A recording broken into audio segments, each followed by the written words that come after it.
What if the Nazis didn't lose, they just left Earth? In 1945, as Berlin fell, whispers of a final, classified launch echoed from beneath the mountains. A rocket not meant for London, but for the moon. Hidden technologies. Vanished officers. A forbidden operation buried in silence for decades. This isn't just an alternate history, it's a door we were never meant to open. And once you hear what's inside, you won't look at the night sky the same again. In the final desperate months of World War II, as Allied forces closed in on Berlin, a shadow operation known only to a handful of SS loyalists was quietly set in motion. Its codename was Operation Eclipse. Buried beneath the Harz Mountains, hidden behind layers of false mines and camouflage, a massive subterranean complex known as Anlage 47 buzzed with feverish activity. It was there, according to declassified Soviet intelligence and a cache of recovered Nazi documents, that the most audacious Nazi escape plan was born. Not to Argentina, not to the Arctic, but to the moon. The story begins in 1943, when German rocket engineer Werner von Braun, under duress from the SS, proposed a radical enhancement to the V-2 rocket platform. Inspired by earlier ideas from Hermann Oberth and speculative journals by Nazi occult societies, the plan wasn't merely about long-range weapons. It was about Earth escape velocity. Von Braun was skeptical, even terrified of the concept, but SS Obergruppenführer Hans Kammler saw its potential. With stolen Jewish physicists, plundered industrial resources, and a cult-obsessed zeal, Kammler spearheaded the realignment of Nazi rocket science toward an interplanetary exodus. In May 1944, the first test of the V-4 Dämmerung rocket was launched from a secret facility in Nordhausen. It failed, miserably, but a second launch, witnessed only by a select few under heavy oath, allegedly reached low orbit. No photos exist. Only a shaky, deteriorated film reel shows a fireball disappearing into the clouds. By early 1945, the war was all but lost. Hitler had grown increasingly erratic, but Kammler had long since ceased to answer to him. He reported only to the Black Sun Circle, a cabal of Nazi elite convinced that the Earth was no longer suitable for their vision. Operation Eclipse was their arc. The plan: evacuate key personnel, scientists, ideologues, geneticists, and SS commanders, to a lunar outpost prepped with modular life support infrastructure delivered in stages by automated launches. Nazi Germany would die on Earth but be reborn in space. But how? How could the Third Reich, collapsing under Allied bombardment, mount a lunar escape? According to Dr. Emil Reichenbacher, a former Luftwaffe flight surgeon interviewed in 1972, Kammler's division had cracked anti-gravity principles derived from early Tesla experiments, as well as theoretical propulsion systems now linked to the so-called Die Glocke project, the Bell. Reichenbacher spoke in whispers of a disc-shaped vehicle that hovered, vanished, and reappeared miles away. He called it der erste Sprung, the first jump. Most historians dismissed these claims as post-war myth-making. But in 1969, when Apollo 11 touched down on the lunar surface, a 3-second radio blackout occurred. Neil Armstrong's words, "That's one small step for man," were not transmitted live as believed. Audio engineers from NASA admitted years later that there was an unexplained interruption, coinciding with a burst of static and a phrase muttered by Buzz Aldrin that was hastily censored from transcripts. Asterisk, "We're not alone up here." Asterisk. Aldrin never confirmed or denied it. But conspiracy theorists, military insiders, and ufologists seized on the moment. If the Nazis had established a presence on the moon, could the Apollo mission have stumbled onto their ruins? Or worse, their descendants? In 1991, a bizarre incident added fuel to the theory. Russian cosmonaut Yuri Malenkov defected to the West with classified footage from a failed 1975 Luna mission. The grainy video, almost incomprehensible, appeared to show the surface of the moon, but littered with angular, non-natural structures and the distinct silhouette of an iron cross embedded in the rock. NASA never commented. Malenkov died mysteriously in a fire weeks later. But why the moon? Why not hide on Earth like so many Nazis allegedly did? The answer, perhaps, lies in ideology. The lunar escape was never just about survival. It was about purification. Kammler believed Earth was corrupted, chaotic. The moon, barren and untouched, would be a blank slate. There, they could build a new order, one untainted by rebellion, compromise, or defeat. It was a colony of ideas as much as of people. Some claim descendants of those Nazis still exist, born in domed enclosures beneath the regolith, conditioned by propaganda reels, waiting for the day they might return to Earth. A document known as Project Rucker, Return Project, was recovered from a U-boat in 1952. It described a 100-year plan to re-emerge, technologically superior and ideologically pure, once Earth had cleansed itself through flame. Even Wernher von Braun, who became a leading figure in NASA's Apollo program, reportedly joked in private, "We're not going to the moon. We're going home." Of course, no hard proof exists. Only fragments. Only whispers.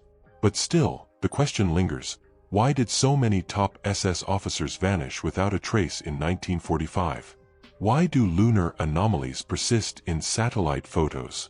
Why did the United States and the USSR push so hard to get to the moon, as if chasing something that got there first?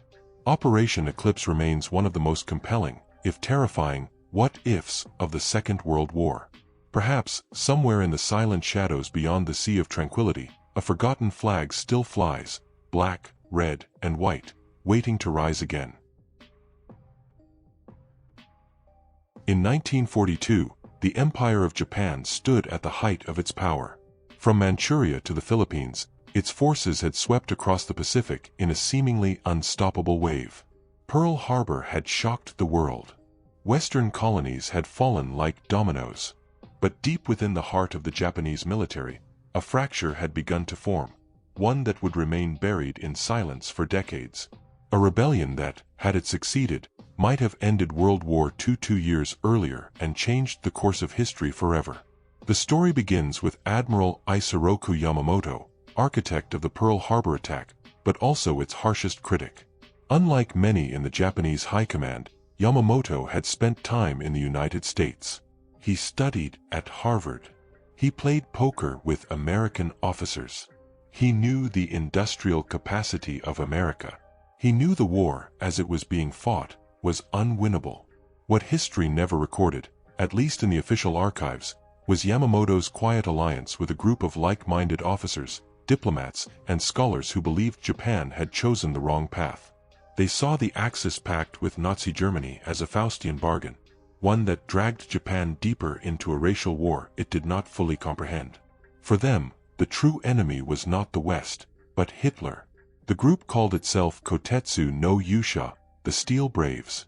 Their goal, depose the militarist government, end hostilities with the United States, and form an alliance with the Allied powers to crush Nazi Germany from the east. In April 1942, while Japan celebrated its conquest of the Dutch East Indies, Yamamoto quietly issued secret orders to the commanders of the combined fleet. In coded language, he instructed them to prepare for unforeseen internal restructuring. At the same time, in Tokyo, key members of the Ministry of Foreign Affairs began drafting what would later be known as the White Chrysanthemum Accords, terms under which Japan would surrender Pacific territories, apologize for the Pearl Harbor attack, and join the Allied war effort as a co-belligerent against Germany. The plan was to unfold in 3 phases: a coup in Tokyo, a formal surrender broadcast by the Emperor under duress, and immediate naval support for Soviet operations in Siberia. The Americans would receive word through intermediaries in Sweden and Switzerland. Yamamoto himself would lead the announcement, having publicly condemned Hitler in a recorded radio speech to be broadcast across Asia. But history turned, as it often does, on a single conversation.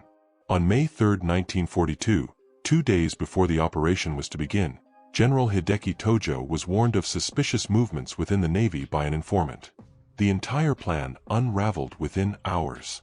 Dozens of suspected conspirators were arrested. 3 naval officers were executed without trial. Yamamoto was ordered to return to Tokyo immediately, but he never made it. His aircraft was mysteriously shot down over the Solomon Islands in April 1943, an event the U.S. credited to intelligence intercepts. But some now believe it was orchestrated by Japanese hardliners desperate to silence him. The rebellion was over before it began. And yet, echoes of the Tokyo Rebellion lingered. Documents recovered from Japanese archives in 1965 revealed the full scope of the plan. The Steel Braves had prepared comprehensive blueprints for a joint Allied-Japanese invasion of Manchuria. Their intelligence on German troop placements in occupied China was detailed and chillingly accurate. The most astonishing find, a letter from Yamamoto to President Franklin D. Roosevelt, dated May 4, 1942, offering the Imperial Navy as a sword to strike the beast in Berlin. It was never delivered. Historians today argue over what might have happened had the plan succeeded. One theory suggests that with Japan attacking from the east and the Soviets pushing west, Germany's Eastern Front would have collapsed by late 1943. The Holocaust, already in motion, might have been disrupted.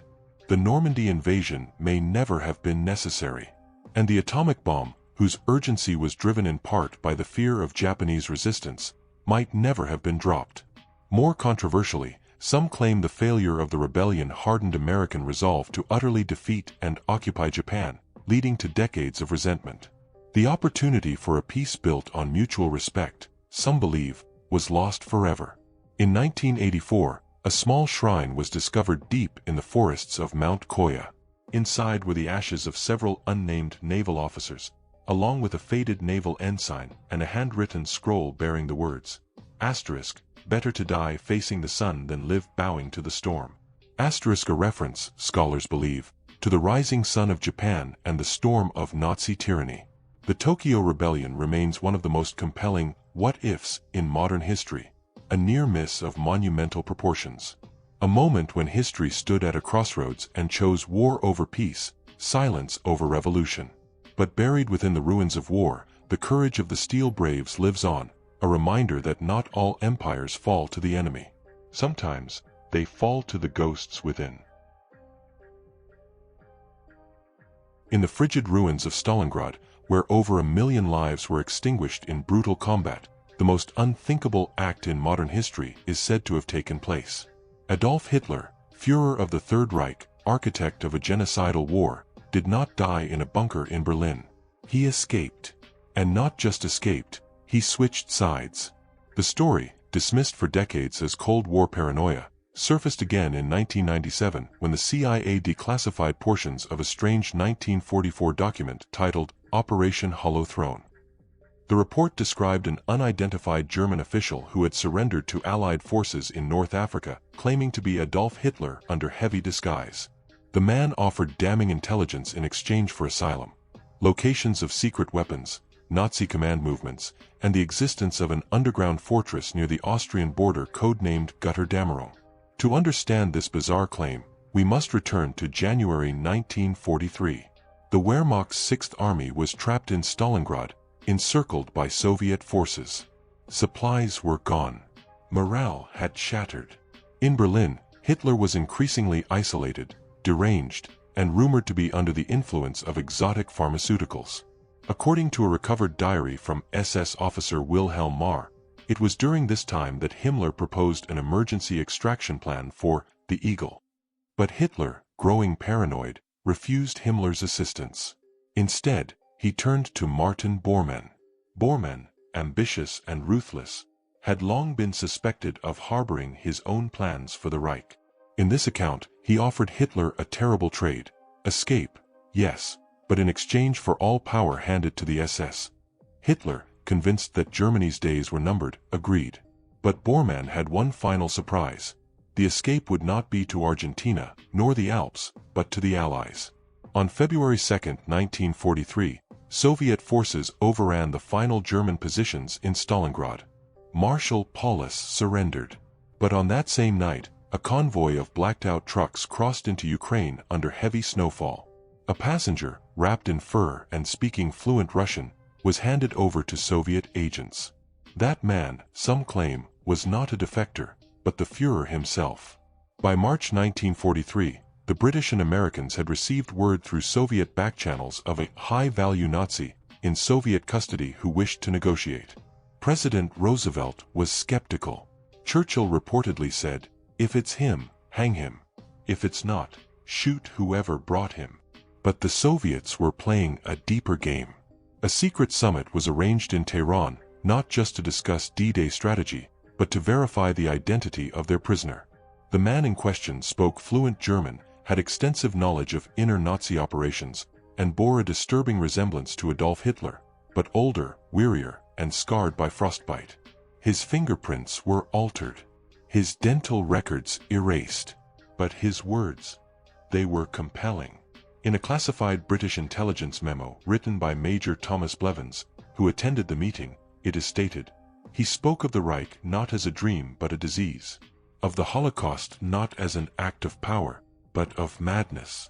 He claimed he sought not forgiveness, only utility. If he could destroy the regime he built, he would consider it justice." The Allies didn't trust him. How could they? But they listened. And according to scattered reports, they acted. In mid-1943, Allied bombing raids began targeting obscure research facilities previously thought insignificant. One such target was Peenemünde, the heart of the German rocket program. The strike was devastatingly precise, as if guided by insider knowledge. Later, the D-Day invasion was timed to avoid newly moved panzer divisions the Allies should not have known about. The tide of the war turned with shocking speed. Yet no official acknowledgement of the defector was ever made. Some believe Stalin eventually executed him, fearing that the man's survival posed a threat to post-war Soviet dominance. Others claim the British secretly exiled him to a prison island in the Hebrides, where he died under the alias Johann Keller. The most radical theory of all, however, is American. In 1964, a dying OSS officer named Harold Ames claimed that Hitler had been smuggled into the United States and held in an underground facility in New Mexico. He described bizarre interviews conducted by CIA psychologists, who concluded the man was suffering from severe trauma, amnesia, and guilt-driven psychosis. He reportedly died in 1971 under the name David Huxley, buried in an unmarked grave in the Mojave Desert. If this man was indeed Adolf Hitler, what motivated such a defection? Was it pure survival? A final attempt to control the endgame of his own legacy? Or, as one captured letter suggests, a form of retribution? I built a monster. I must become its destroyer. Let that be my punishment. Skeptics argue it's all fantasy, Cold War disinformation and conspiracy mongering. And yet, key facts remain troubling. Hitler's body, officially identified by dental fragments, was never independently verified. Stalin never believed he was dead. He escaped, he told Truman in 1945. You'll find out one day. To this day, there is no consensus. Only silence. The official story remains unchanged. Adolf Hitler died in the Führerbunker in April 1945 by suicide. But for those who believe in the Stalingrad switch, the real story is far darker and far stranger. History, they say, is written by the victors. But sometimes, it's rewritten by the vanquished, hiding in the shadows. The world celebrated victory in Europe Day on May 8, 1945. But in this timeline, the world never celebrated. Because Britain fell, not in 1944, not in 1945, but in the cold autumn of 1941. It began with a storm. On September 15, 1940, the Luftwaffe launched what was expected to be a routine bombing raid over London. But this time, aided by a rare weather front and decoded RAF flight patterns, the German bombers struck radar stations and airfields with uncanny precision. In the days that followed, a second wave devastated coastal defense installations from Dover to Portsmouth. By the end of September, British radar capabilities were crippled. Fighter command was grounded. And Operation Sea Lion, the long-doubted German plan to invade Britain, was no longer theoretical. On October 7, 1940, under cover of darkness and relentless bombing, the first wave of German forces landed on the southern coast of England. British forces fought valiantly, but without air superiority or naval reinforcements, they were outgunned and outmaneuvered. By mid-November, German tanks rolled into the suburbs of London. Parliament was evacuated. The royal family was flown to Canada. Winston Churchill remained behind, refusing to leave. On November 21, 1940, Churchill was captured while attempting to broadcast from a hidden radio station in Birmingham. He was executed by firing squad 3 days later.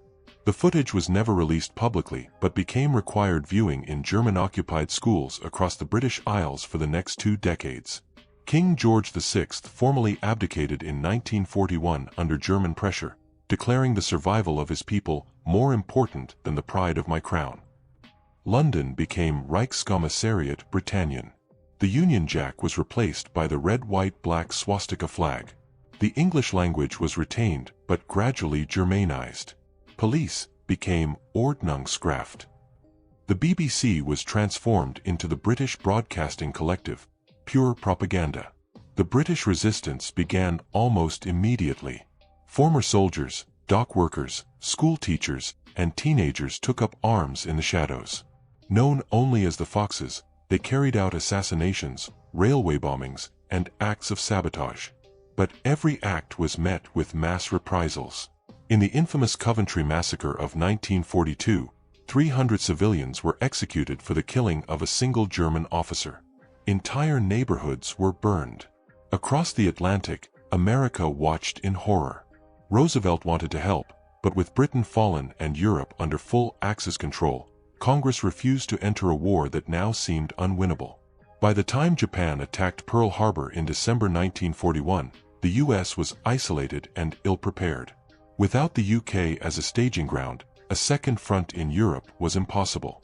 Germany, emboldened, turned its full attention to the east. Without British bombers to distract them, and with Soviet supplies limited by a German-controlled Arctic, Operation Barbarossa succeeded. Moscow fell in 1942. Stalin was killed in an air raid. The Soviet Union splintered into puppet states by 1944. Nazi flags flew from Paris to Vladivostok. In 1945, what remained of the United Nations was dissolved. Argentina and Turkey joined the Axis. The Nuremberg trials never happened. The Holocaust continued, out of sight, into the late 1950s. The extermination camps grew. Jews, Slavs, Roma, dissenters, millions vanished without a whisper. Back in Britain, a new generation was raised under the Reich. English children were taught that Churchill was a madman, that the Third Reich had saved Europe from chaos. German was taught in schools. Portraits of Hitler hung in every government building. By 1950, Anglo-German youth brigades were formed, mimicking the Hitlerjugend. By 1960, English names were being changed to Germanic forms. Jonathan became Johannes. Elizabeth became Elise. But resistance never truly died.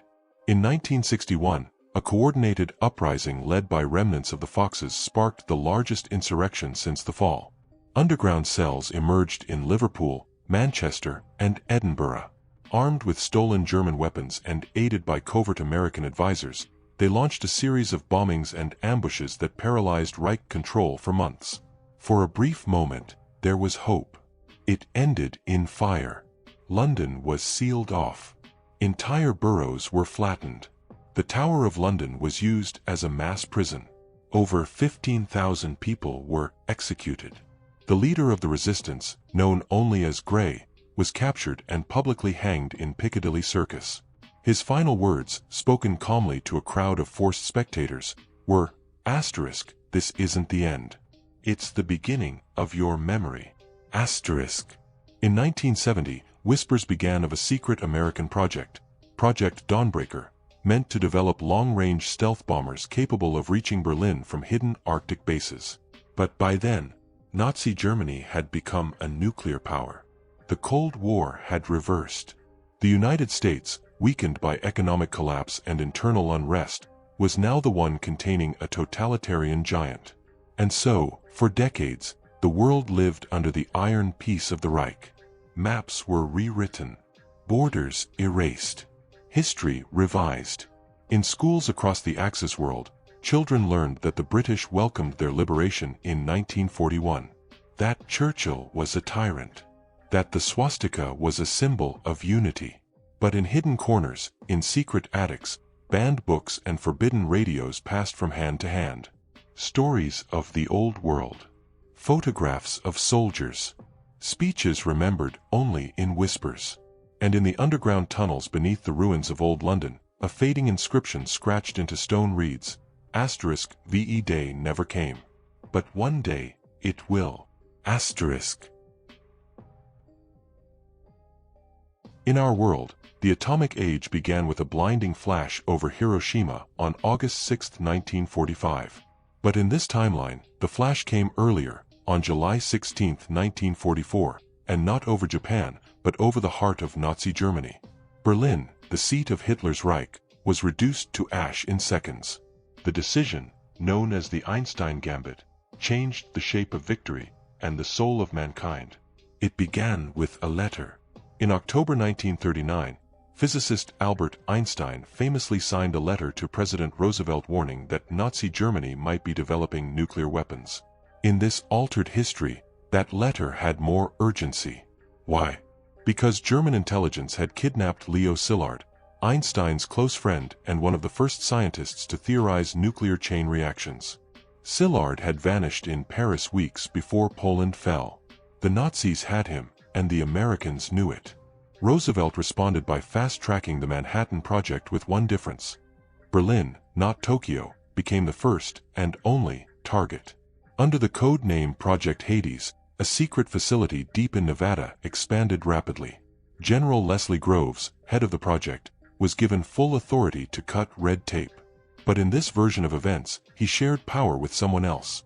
Einstein himself, who, haunted by Szilard's disappearance and Hitler's rise, agreed to act as the project's scientific overseer.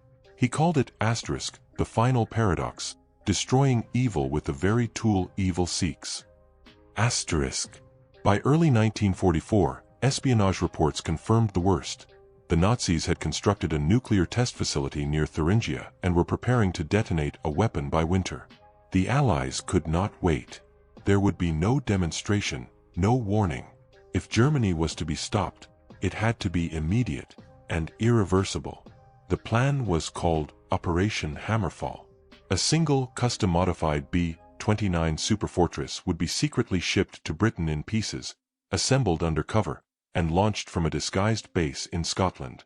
Its mission: fly low under radar, ascend at the last moment, and drop the bomb directly on Berlin. The pilot selected was Major Eleanor Wolfe, one of the few female combat pilots secretly commissioned into U.S. Special Operations. Her crew of 6 included both Americans and defected Germans. They called their plane Asterisk, Erebus. Asterisk. On July 16, 1944, at 5:42 a.m., Erebus flew silently over a sleeping Berlin. The city was calm. The Führer was in his underground bunker. Goebbels was preparing another propaganda broadcast. Children slept. Soldiers drank. The sirens never sounded. At 5:44 a.m., the world changed. Witnesses in Hamburg said they saw a second sun rise. In Paris, the sky turned orange. The heat wave scorched the countryside for miles. Berlin ceased to exist. In its place, a crater, 50 square kilometers wide, filled with glass, fire, and silence. The Reich fell that morning. Without Hitler, without a capital, and without a plan, Nazi command collapsed into chaos. The SS fought amongst themselves. Soviet forces pushed forward. Allied troops, stunned by the suddenness of victory, began liberation operations that would have taken years. But the celebration was short-lived. The world, for all its relief, recoiled in horror. Photographs of the aftermath leaked. Twisted skeletons fused to pavement, melted steel, shadows etched into stone. Even Churchill, a supporter of the mission, later wrote, Asterisk, we saved the world. But we damned the future. Asterisk. Einstein never spoke publicly after the bombing. He retreated into silence, refusing interviews, refusing awards. A single note was found in his desk upon his death in 1955. It read, Asterisk, the monster is dead. But the mirror remains. Asterisk. Germany was divided not just by Allied powers, but by fear. The crater, now called Der Krater Gottes, the crater of God, became a forbidden zone. Radiation lingered for decades. No city was ever rebuilt. A cathedral of silence grew there, visited only by the mad, the grieving, and the curious. What followed was a cold peace. The Soviet Union, outraged at being cut out of the final blow, escalated its own nuclear program. By 1950, they had their own bomb. By 1960, both America and Russia pointed warheads not at battlefields, but at each other's cities. The arms race accelerated. Proxy wars erupted. And in every capital, behind every closed door, one phrase echoed, asterisk, not another Berlin. Asterisk. Japan surrendered unconditionally in September 1944, terrified that Tokyo would be next. The Pacific Theater ended without another drop of atomic fire. The emperor wept in public for the first time in his life. American troops occupied Japan peacefully, guided by the same scientists who had once argued for its destruction.